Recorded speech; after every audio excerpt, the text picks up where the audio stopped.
What if the money you're searching for isn't hidden in a bank account, but quietly sitting in your pocket?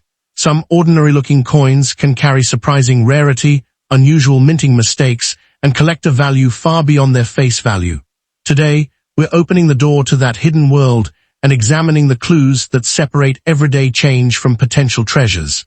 Stay with me, because one tiny detail could change everything. And thank you for giving this video your precious time and support. It truly means a lot. A quarter that looks completely ordinary could still be hiding something collectors would want to investigate, and the 1967 Washington quarter is a perfect example. I need to be honest with you, most circulated examples are not worth a fortune. Many are simply common coins with years of scratches, flattened details, and signs of everyday use. But 1967 was not an ordinary period in United States coinage. The country was experiencing major social and economic changes, while the minting system was dealing with a serious coin shortage and the transition away from traditional silver circulating coins. These quarters were produced as copper-nickel-clad coins, and they were struck without traditional mint marks during this special production period. That means you cannot simply find an unusual-looking date or a missing mint mark and declare victory. The real excitement begins when the physical characteristics of the coin reveal something unusual. A normal, heavily circulated example may remain close to face value, but a specimen with a genuine mint-made error, dramatic die characteristic, or exceptional preservation can attract much stronger collector interest. Listen closely, because this is where the real money hides. The date alone is not the treasure. The treasure is the combination of rarity, condition, error type, and authenticity. If you have one sitting in an old collection, don't judge it from across the room. Put it under proper light, grab a 5x to 10x magnifying glass, and start investigating it like evidence. Now let me paint the picture for you. Under magnification, the first places to inspect are Washington's portrait, the lettering, the date area, the rim, and the stars. Then flip the coin and carefully study the eagle, feathers, lettering, and surrounding fields. You're searching for features that could have been created during the striking process rather than damage that happened decades later. This distinction is everything. A random scratch, gouge, dent, or discoloration is usually just damage. A genuine die crack, on the other hand, can appear as a raised line because the crack existed in the die and metal flowed into the damaged area during striking. A larger die break or cud can be even more dramatic when part of the die breaks away and leaves an abnormal raised area on the coin. But don't let every strange line fool you. Machine doubling can also create shapes that look valuable at first glance, while post-mint damage can produce convincing marks. Your field protocol is simple. Hold the coin by its edge, never rub the surface, and rotate it slowly beneath a bright light. Check whether the suspicious feature is raised or recessed. Follow it across the design. Does it have a logical relationship with the surrounding details? Does it appear integrated into the strike? Or does it look like something struck the coin after it left the mint? Then inspect the edge. Because this issue uses clad construction, the edge can provide useful information about the coin's composition and condition. You can also weigh the coin with an accurate digital scale as a screening step. A significant deviation from the expected specification may justify further investigation, although weight alone does not prove rarity. But here's where serious collectors separate themselves from people chasing exaggerated internet claims. They verify before they celebrate. If you think you have doubled lettering or a doubled date, don't automatically assume it's a famous doubled die. True double die characteristics must be distinguished from machine doubling and ordinary damage. Look for consistent separation and shapes that make sense within the minting process. The same rule applies to die cracks, missing design elements, unusual strikes, and edge abnormalities. Ask yourself one question: what mechanical event at the mint could have created this feature? If you can develop a logical explanation, you've moved from guessing toward attribution. Condition matters too. Two 1967 Washington quarters can have completely different collector appeal. One may be heavily circulated, scratched, dull, and flattened, while another could have remarkably preserved surfaces, sharp details, and strong original characteristics. Don't assume a shiny coin is automatically valuable, because cleaning can actually hurt collector desirability. Examine Washington's hair, the lettering, the fields, and the eagle's feathers. Look for contact marks, hairlines, unnatural brightness, and signs of wear. Photograph any suspicious feature from multiple angles before doing anything else. And whatever you do, don't polish or chemically clean the coin.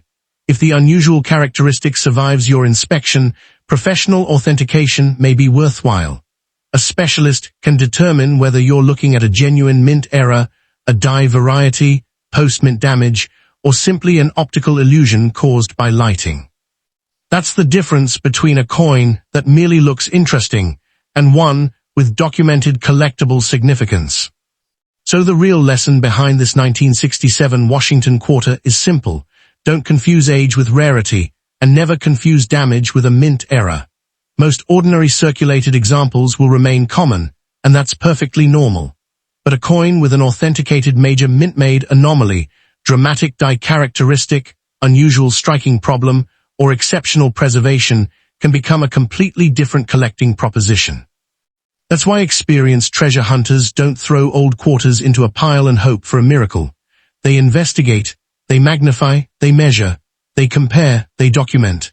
Start with the date, examine the portrait, study the lettering, inspect every part of the rim, flip the coin, analyze the eagle and reverse lettering, and finally check the edge. If something looks genuinely unusual, preserve the coin exactly as you found it and seek a qualified numismatic opinion rather than trusting an exaggerated online valuation. The most valuable discovery isn't always the coin that looks spectacular at first glance. Sometimes it's the boring-looking quarter that reveals one tiny detail nobody noticed for decades. And that is why this old quarter deserves a second look before you dismiss it as ordinary pocket change. But hold on tight, because what's coming next is even more jaw-dropping. The next coin left collectors scrambling. Let's move on to our second coin. What if a quarter sitting unnoticed in a jar could turn out to be something far more interesting than pocket change? The 1968 Washington quarter is exactly the kind of coin that can fool you because, at first glance, it looks completely ordinary.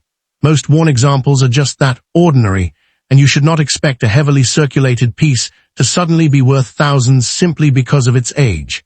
But 1968 was a fascinating year in the United States. Music was changing rapidly, television was becoming a powerful cultural force, political tensions were intense, and the country was going through enormous social changes. Against that backdrop, millions of quarters were entering everyday circulation, passing through cash registers, vending machines, pockets, and countless hands. Here's what most people miss. The interesting story isn't simply that the coin is old. It's what happened to a particular coin during production. A normal, circulated 1968 Washington quarter can remain a modest value collectible, especially when it shows obvious wear and damage. But now imagine finding one with an authentic mint-made error, an unusual dye characteristic, or exceptional preservation. Suddenly, the conversation changes.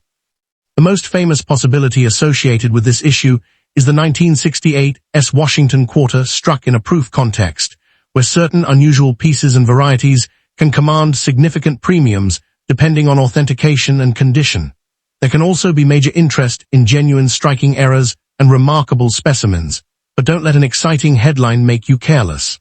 A five-figure valuation is not something you should attach to every unusual-looking quarter. It requires the right characteristics, strong preservation, and credible authentication. So before you decide what you've found, slow down, put the quarter beneath a good light. Ask yourself, is this merely an old coin, or is there something about its manufacture that makes it genuinely different? Now here's where it gets interesting. If you have a 1968 quarter, your first job is to establish exactly what you're looking at. Examine the mintmark area carefully, because a small letter can completely change the identity of the coin. A D indicates Denver, while an S identifies San Francisco issues, including proof coinage from that period. Then inspect the surfaces. A normal circulation strike may have dull fields, contact marks, flattened details, and small scratches from years of handling. A proof quality example is a different animal. The surfaces can display an unusually sharp appearance, and proof coins were specially prepared for collectors. But here's the trap. Shine alone doesn't make a coin a proof, and damage can make an ordinary coin look strange. Pay attention to this next part because this is where your loupe becomes useful. Use a 5x to 10x magnifier under a single bright light source. Hold the coin at a shallow angle and rotate it slowly rather than staring straight down at it. Study the date, mint mark, lettering, Washington's hair and facial details, the stars, the rim, and then the reverse eagle. You're searching for evidence of a genuine striking anomaly, double design elements, die cracks, die breaks, missing portions, off-center strikes, unusual planchet characteristics, or other features that can be explained by the minting process. A scratch that cuts into the surface is generally damage. A raised line that appears to have been formed by a cracked die deserves closer attention. A flattened secondary image may be machine doubling rather than a valuable double die. Your action plan is simple. Photograph the suspicious area before touching the coin, compare both sides, inspect the edge, and never clean it. Even gentle polishing can destroy the original surfaces that a specialist needs to evaluate. But suppose your quarter really does look unusual. What happens next? This is where patience can matter more than excitement. Here's your action plan. First, record the date and mint mark. Second, weigh the coin using a precise digital scale as a screening test. Third, examine the edge under magnification for abnormalities in the metal or strike. Fourth, inspect the rim all the way around for evidence of an off-center or unusual strike. Fifth, compare the suspicious feature against authenticated examples rather than random social media photographs. And finally, if the feature appears significant, have the coin examined by a qualified numismatist or professional grading service. Why go that far? Because the difference between a genuine mint error and post-mint damage can be enormous. Imagine seeing a raised shape near the lettering and immediately thinking you've discovered a rare variety. Then you discover that the coin simply struck another object after leaving the mint. The excitement disappears instantly. That's why experienced collectors ask mechanical questions. How could this feature have been created? Does it affect the design consistently? Is the metal displaced? Does the feature rise from the surface or cut into it? Does the edge support the theory? These clues tell a story. Condition tells another story. A heavily circulated quarter with hundreds of marks is unlikely to compete with a carefully preserved specimen. Look for original-looking surfaces, crisp design details, minimal contact damage, and evidence that the coin hasn't been harshly cleaned. And remember the phrase, museum grade should mean something. Exceptional preservation is not simply a shiny appearance.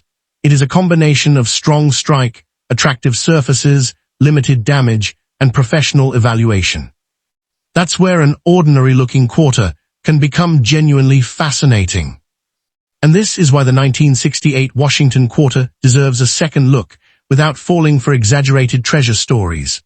Most examples you encounter will not be five-figure discoveries, and being upfront about that makes the hunt more exciting, not less.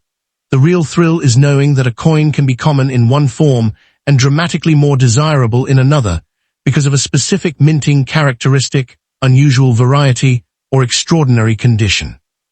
Think about it. How many quarters have you handled without ever examining the tiny details? How many have disappeared into drawers, jars, old collections, or loose change because everyone assumed they were worth exactly 25 cents? Here's what most people miss. The collector isn't looking for an old coin. They're looking for evidence. So take your 1968 quarter and inspect it slowly. Start with the mint mark. Move to the date. Follow the lettering. Check Washington's portrait. Rotate the coin under angled light. Examine the reverse. Study the rim. Turn it sideways and inspect the edge. If you find something that appears genuinely mint-made, preserve the coin and document it before seeking expert confirmation. Don't polish it. Don't scrape it. Don't trust an unbelievable valuation without evidence. The ordinary pocket change version may be little more than a historical keepsake, while a properly authenticated, exceptionally preserved, or genuinely dramatic error could enter a completely different level of collecting interest. And that contrast is exactly what makes the hunt so addictive. The coin doesn't have to announce its secret. Sometimes you have to discover it. Now don't go anywhere just yet. The story gets wilder from here. The next coin is a true sleeper hit. Let's move on to our third coin. A 1982 D Washington quarter can look like the most forgettable piece of pocket change imaginable, yet some examples from this era have become fascinating targets for error collectors. This blew my mind when I first found out. The real story isn't that every 1982 D quarter is valuable. It absolutely isn't. A typical circulated example with ordinary wear, scratches, and contact marks is generally worth little more than face value, sometimes carrying only a modest premium if unusually well preserved. But 1982 was a strange moment in the United States. Headlines were dominated by the Cold War, economic uncertainty, the Falklands conflict overseas, political debates surrounding President Ronald Reagan, and rapid advances in personal computing and technology. At the same time, ordinary coins were moving through an increasingly mechanical world of vending machines, cash registers, banks, and pockets. Somewhere in that enormous production stream, mistakes could happen. And here's the detail that separates a dollar from a fortune. You aren't searching for an old date. You are searching for a specific manufacturing anomaly. With a 1982 D Washington quarter, collectors can pay particular attention to genuine double die characteristics, dramatic striking errors, and unusual planchet or clad layer problems. But here's where the cold case begins. If someone tells you that every 1982 D quarter with a strange-looking letter is worth thousands, stop. Most aren't. The valuable specimen has to show a legitimate, identifiable mint-made characteristic, and the stronger and rarer that characteristic is, the more interesting the coin becomes. So before you reach for a price chart, reach for a loupe. Picture this for a second. You're looking at the date under a bright lamp, and something seems slightly wrong with one of the design elements. Is it a genuine double die or just damage? That question can completely change the investigation. Your inspection checklist looks like this. First, place the coin on a clean, soft surface and avoid touching the faces unnecessarily. Use a 5x to 10x jeweler's loupe and one strong light source positioned at an angle. Start with the date and mint mark. Then move systematically through the lettering, especially areas where doubling can be visible. True double die characteristics are created during the die-making process and can show separation or secondary design details that are part of the struck design. Machine doubling is different. It often produces a flattened, shelf-like appearance and should not automatically be treated as a jackpot. Next, examine Washington's portrait, the stars, and the rim. Then flip the coin and inspect the eagle, lettering, and feathers.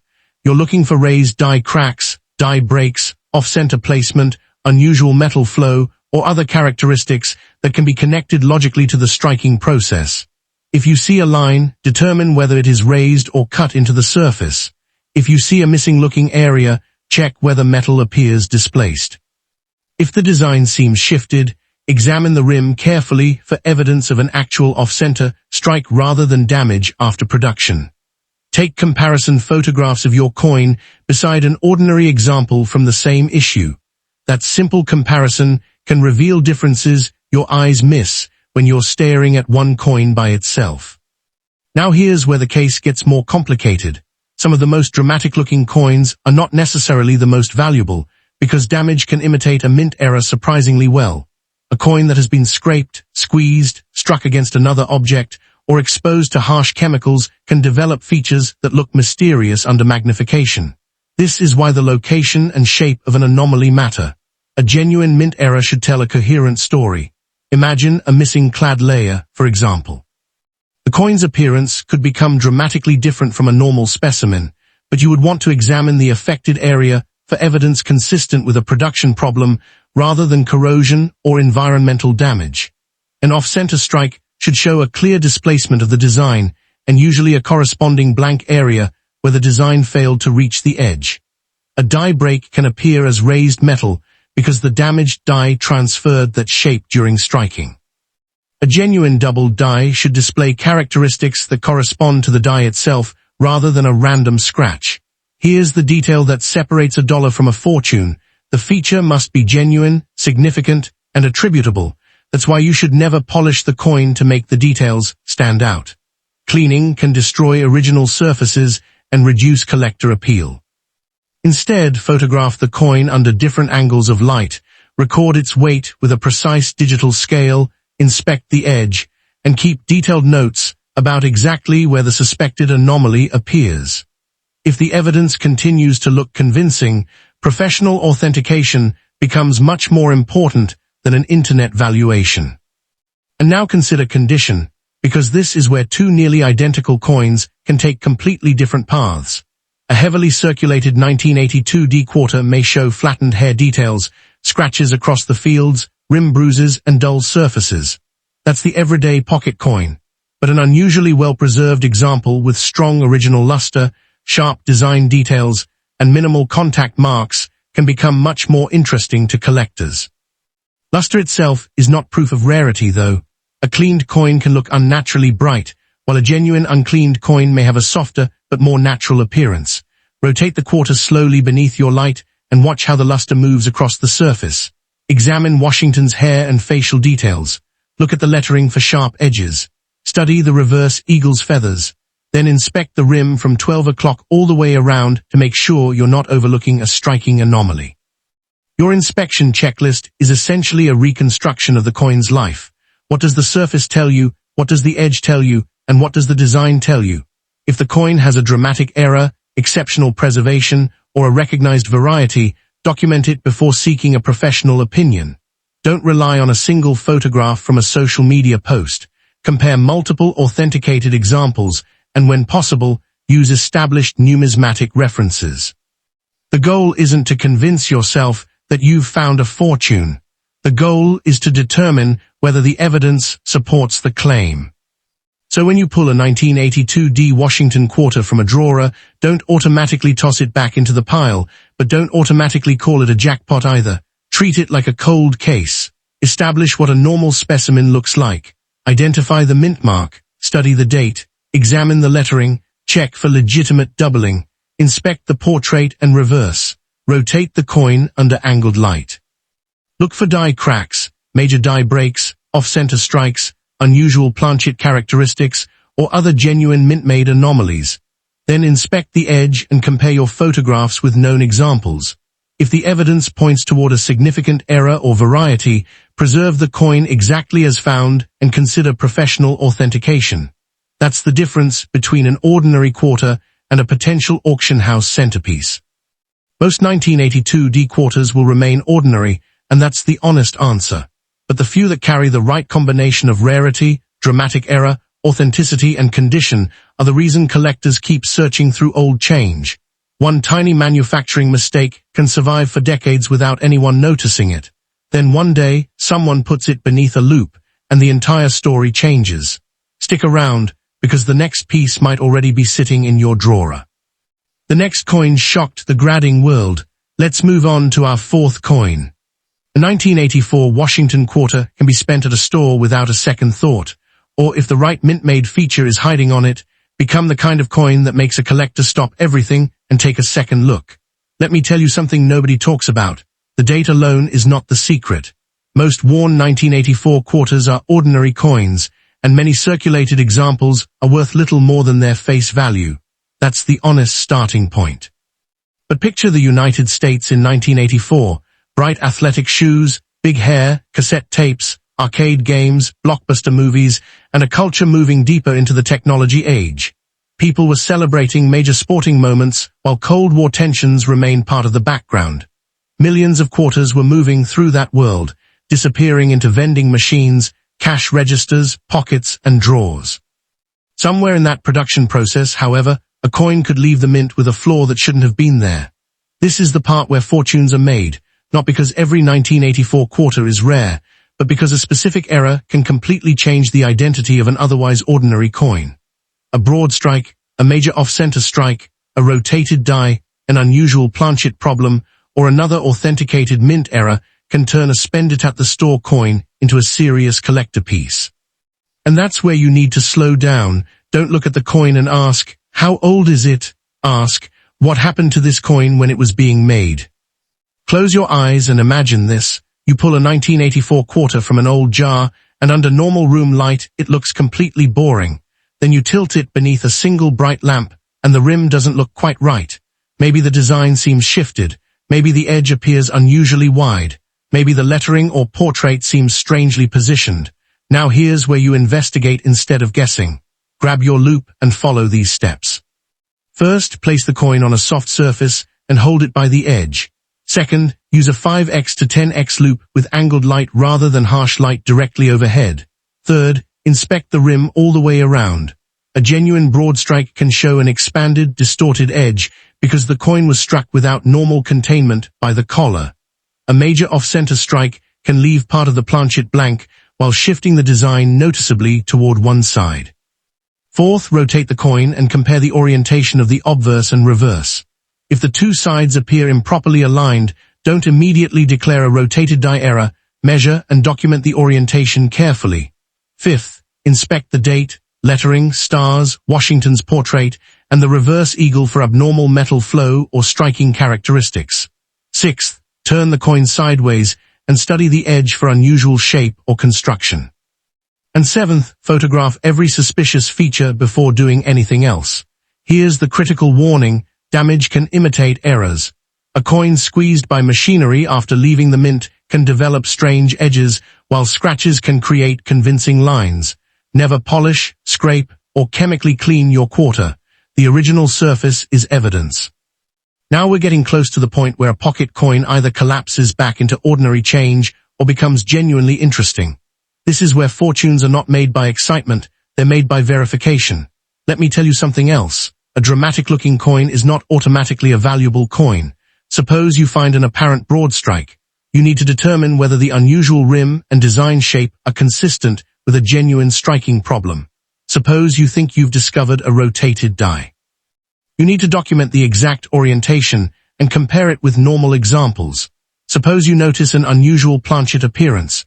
You need to determine whether the metal characteristic could have occurred during production rather than through corrosion, cleaning, or later damage. This is why experienced collectors build a case. They photograph the obverse, reverse, and edge. They record the coin's weight using an accurate digital scale. They compare the dimensions with normal examples. They search for matching examples in reliable numismatic references, and if the anomaly survives those checks, professional authentication can become the next step. Condition matters too. A heavily circulated quarter with scratches, rim hits, and flattened details is unlikely to compete with an exceptionally preserved example. Look closely at Washington's hair, the lettering, the fields, and the eagle's feathers. Strong original surfaces and sharp details can make a genuine error considerably more attractive. But don't confuse artificial shine with pristine preservation. A cleaned coin can look bright while losing the original surface characteristics collectors want. So here's the secret I want you to remember the next time a 1984 Washington quarter lands in your hand. Don't spend it until you've looked twice. Most will be ordinary, and that's completely normal. The rare opportunity comes from the tiny percentage that carries a genuine mint-made anomaly, something like a dramatic broad strike, significant off-center strike, confirmed rotated die characteristic, unusual planchet error, or another documented production mistake. Your final check is simple: date, rim, orientation, design details, edge, weight, and surface condition. If something looks unusual, preserve it exactly as found and get it examined rather than trusting an unbelievable online price. The difference between a coin worth 25 cents and one worthy of serious collector attention can be a feature smaller than a grain of rice. That's what makes the hunt so addictive. The coin doesn't tell you its secret. You have to uncover it. So before you empty that old jar, spend the loose change, or hand another quarter to a cashier, take one more look under the light. Because somewhere in ordinary change, there may be a coin waiting for the one person patient enough to notice what everyone else missed. And if you think you've found something unusual, don't reveal your verdict yet. Keep that coin safe, keep watching, and let the next discovery show you just how deceptive ordinary pocket change can become.